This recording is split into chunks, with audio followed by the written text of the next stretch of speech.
Hey Waffle Gang, I do hope you're well. My name is Mark and today we're checking out some more relationship stories, and if you do love a Reddit story, why not consider hitting that like, subscribe, maybe that notification bell too. Very cheeky of you, and let's crack on with today's first story. Much love guys. And this story is from Gold Programmer 2895 from the Am I the Arsehole subreddit and No Stupid Questions, and says, am I the arsehole for cancelling a trip because my fiance's ex and her baby are coming? I, female 32, have been with Kyle, male 37, for 2.5 years. We got engaged 6 months ago. Kyle has been divorced for over 5 years ago. He was married to Elena, female 37, and they have a son, Grayson, male 8. Elena has a toddler from a guy she met after divorce and dated briefly, Ella, 2.5 female. Grayson is a wonderful little kid. He has his room in our house and he is so loved by all of us. Kyle and Elena are good friends and co-parenting great. The problem I have is she is everywhere. Besides the holidays and birthdays, which I understand, Christmas, Grayson's birthday, Thanksgiving, Elena and her baby are pretty much invited to any family functions such as Kyle's birthday, Kyle's parents' anniversary, my birthday. Yes, Kyle invited her to my birthday. Our camping trips. I've talked to Kyle many times, but he thinks I'm being insecure for no reason and making a big deal about nothing. I booked a trip to Mexico for January for me, Kyle and Grayson. Kyle told Elena that on the last week of January, we will have Grayson for an extra week since he's coming with us to Mexico. Apparently, Elena managed to ask him about our trip dates and details. I saw on Facebook she was posting about swimsuit shopping for our upcoming trip. Kyle texted her and asked her if she is going somewhere that week too. She said she researched our hotel and I took advantage of the same deal as you guys. So I guess we will see you there. Lol. I told Kyle then we are cancelling the trip. He said he can't because tickets are non-refundable. I told him then I'm not going. I want for once to have a family vacation without his ex-wife. I want a family vacation without his ex-wife, but Kyle thinks there's nothing we can do now. We need to address this for future plans and be more clear about boundaries. Nah, if I was OP in this relationship, I'd feel absolutely weirded out too. Invited to your birthday. And I gotta say, I find it strange how she knew every single detail of your upcoming trip, that she was able to book the exact same time, date, flights, whatever. It didn't feel quite right to me. But bored at home says not the arsehole. There's good co-parenting and then there's this. It's nice that they are friends, that they and you are great with Grayson, but you are not getting any alone time will drive you apart. And Elena is reveling in it. Elena is a single mum and probably wants to get back with Kyle. This isn't right. Your boyfriend is not looking after you properly. He needs to buck up or this will not work for you and Kyle. Timmy says, I'm not sure why you want to stay in this very bizarre relationship. Invited her to your birthday. So many red flags. I'm not sure which you or him are the most clueless. I'm betting on you. He knows exactly what he's doing. Time to move on and find a man who is for you and your little group. I'm surprised that you have lasted this long being the side piece. Raymond Beaumont says, just so you know, he invited her, to which two said, I would bet he did. But even if she invited herself, the fact that he refused to do anything about it, it has the same effect. He will not stand up for his fiance. He will let his ex do whatever she wants. But yeah, my guess is he wants her there. A very, very charitable explanation is he wants on-site babysitting so they can have more time alone.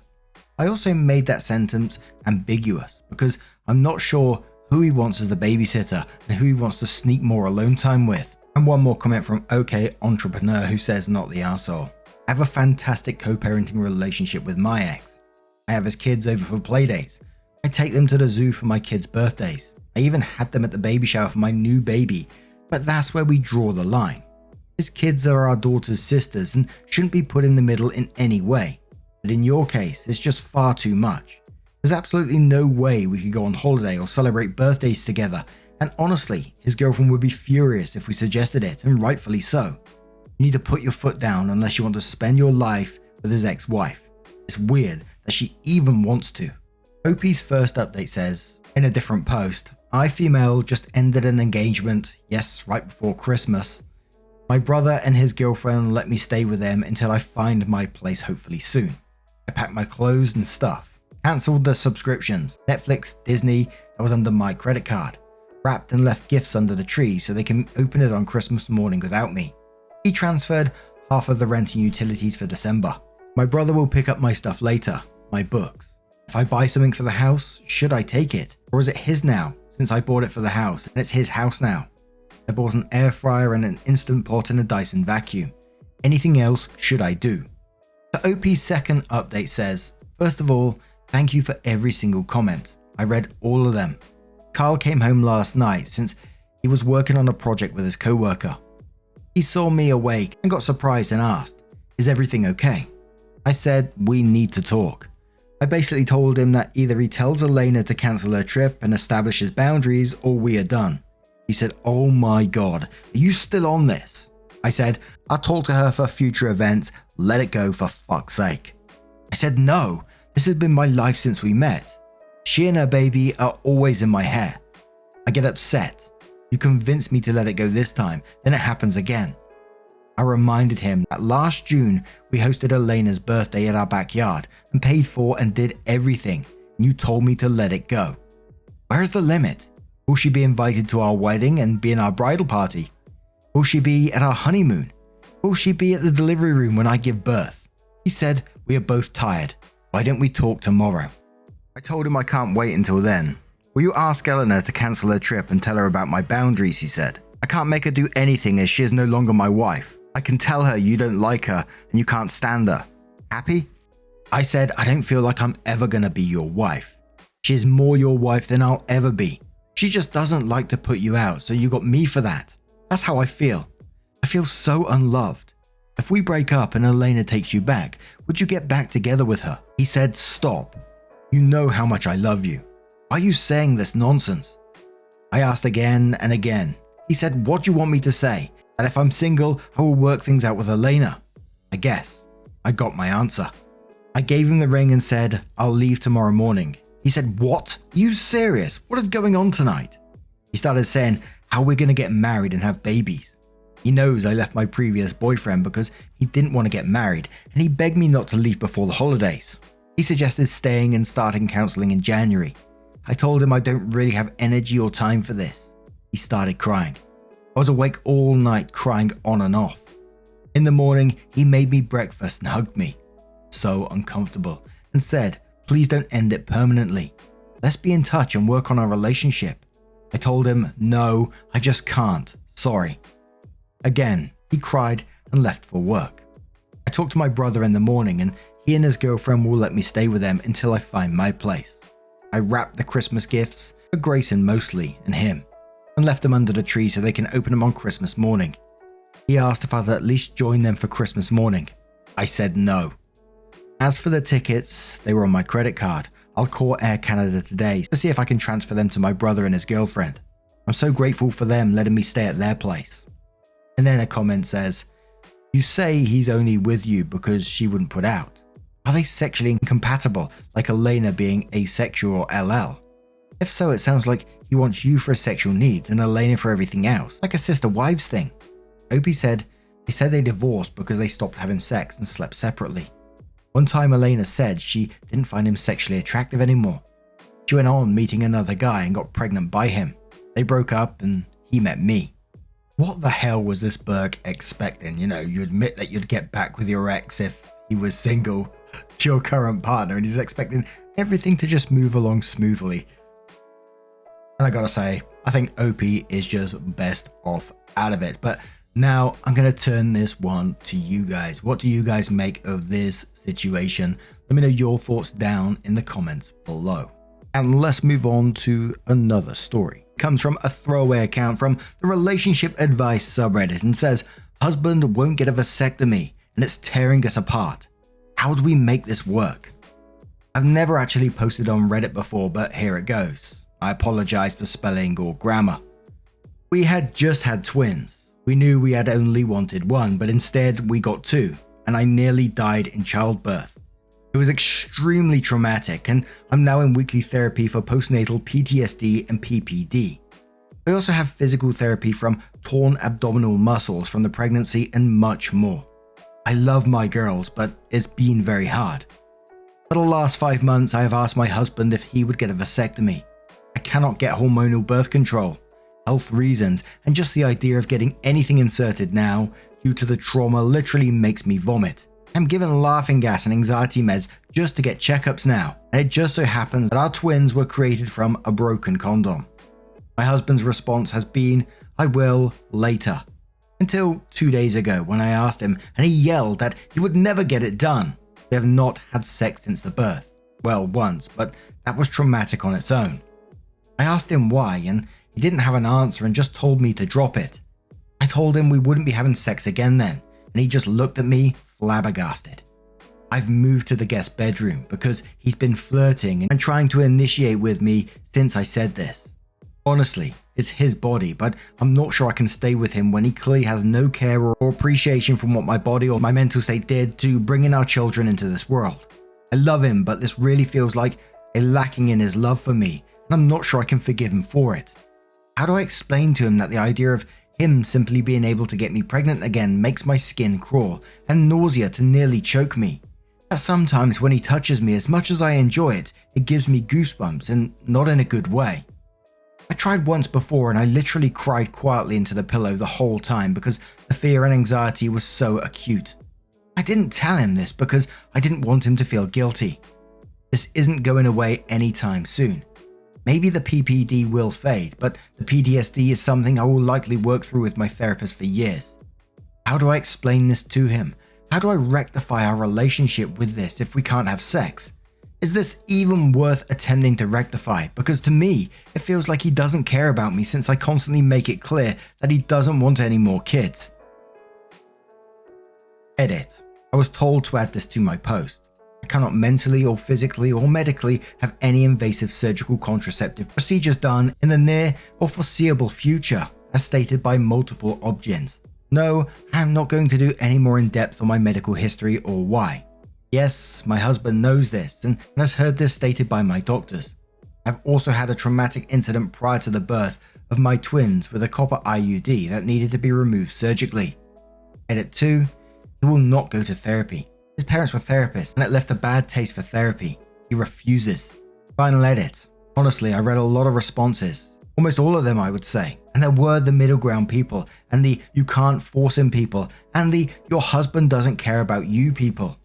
I wasn't forcing him, I was begging him for empathy over what I did and gave up to bring our children into this world, for a show of caring for the trauma it left me, and to know that he would be there for me in sickness and in health. He has stated so many times that he does not want more children, even that we have one too many now. I'm also not punishing him by withholding sex, but you do not understand PTSD, or most importantly, that my body isn't his. And he does not have a right to have sex with me. I cannot withhold something that is not his. I'm going to take some time away from my husband because honestly, reading these responses have not given me any more insight into why he'd be willing to risk my health and mental state to avoid a vasectomy. When I know if the situations were reversed, I would do that for him, and frankly have. When I attempted to get a copper IUD because he didn't like the feeling over condoms early on in our relationship, even though I was scared, and it left me passed out on the floor of the doctors from pain. And then 2 days later in the emergency room because it had done damage and I was bleeding excessively. This isn't the man I married, or I didn't think it was. Otherwise, I would have never risked all that I did for him, or given all these years to him. And since this is a constant thing coming up, as stated in multiple comments and in my last edit, I cannot get my tubes tied both for mental and emotional reasons and medical and physical reasons as made clear to me by 2 separate obgyns. And to all the men here telling me that him getting a vasectomy won't help and saying that if I leave him, I'd never find anyone else who would take me. Thanks. I'm bi, and I certainly would never date a man again. And in the comments, PT says, no, you can't force him to get any procedure, but you have a plethora of reasons why you can't afford to be pregnant again. And he refused, and you've done your due diligence in making sure another accident doesn't happen by abstaining. Don't give in and ask for counseling to at least maybe a professional can make him see why it would be easier for him to have the procedure versus re-traumatizing you again. If he doesn't want to do it, then you're at a crossroads of, Is this the person I want to be with? And can a sexless relationship survive? Debbie says, oh man, OP, I'm sorry for what you have gone through. I can't imagine. That is still my worst nightmare. I was so scared of labor, and even though it didn't go horribly, I was still wrecked after it. I don't know how women who've gone through what you've gone through manage. I don't have much advice for your situation, but just wanted to give you a virtual hug. The only thing I'll say is maybe ask him to come to your therapy session so he can hear how you are feeling. Like, he's not going to therapy, just going to support you. Might help him understand what you've been through and have a little more empathy. Knitting Fairy says you should tell him that you cried the entire time you had sex since the babies were born. He needs to know how much this is affecting you. Plainly tell him that you can't emotionally handle an invasive procedure after almost dying giving birth, and the very idea of intercourse with any chance of pregnancy makes you ill. Add that while a vasectomy is 100% his choice, it is your choice not to have sex without one. I'm so sorry the empathetic man you married seems to have disappeared. And one more comment which says, let me get this straight. You won't consider therapy or a vasectomy, so everything has to fall on you again. You have to deal with your own trauma and any potential pregnancies. Yeah, divorce this dude. If his response to you espousing your fears on this is to try and seduce you, he's far gone. Also, what a shitty excuse to not try therapy. So, OP does update their post and says, I just found this account, so if anyone cares, here's an update. We are weeks from our official divorce. It was a deal breaker for lack of care for me personally and my mental well-being. I knew disrespect towards what I'd given up to have our children. I couldn't get over it. He kept trying to pretend it wasn't as bad as it was, but inevitably, much like you all said, it was his choice, and this was mine. I am unfortunately considering filing some sort of restraining order, however, as he has been making accounts to talk sense into me through most of my socials. I actually hadn't reread my post in a year and got to the end and had a good laugh. I am actually currently dating a lovely woman. It's only been a few weeks, but we knew each other from college and just reconnected a month ago. It's going very slow. I have twins, but she's been a saint honestly. Come back to my post topic. It is life-changing for my stress to know that she cannot get me pregnant. Not that we've been very intimate yet. Anyway, not sure anyone cares, but there it is. I'm in a much better place than I was. I feel better, my twins are happy, and we've been co-parenting decently well other than the social media thing. Edit, I think I'm going to step away now. But my advice, don't let your partners use you as a human shield for all the physical repercussions of reproduction. Partnership is a give and take of equal sacrifices. That's not the case if he is all too comfortable for you to be the only one taking on the physical sacrifice. We do enough bringing children into the world. You're not expecting too much for him to be willing to take the same risks he expects of you. I'm happy and healthy. My twins are happy and healthy. Thanks for all your well wishes. But now I'm going to turn this one to you guys. What do you guys make of this situation? Let me know your thoughts down in the comments below. And just a huge thank you from the bottom of my heart for getting involved in today's stories. Your love, your support, your time always means the absolute world to me. So thank you so much. And don't forget to let me know what you're doing whilst you're listening. It's one of my favorite things. I hear people saying that they're driving trucks across the country. People, just doing some work. People doing crafting for their hobbies, making Christmas decorations. Some people even send me photos over on Twitter. Absolutely amazing. Thank you so much. And hopefully we'll see you in the next one. Take care and much love.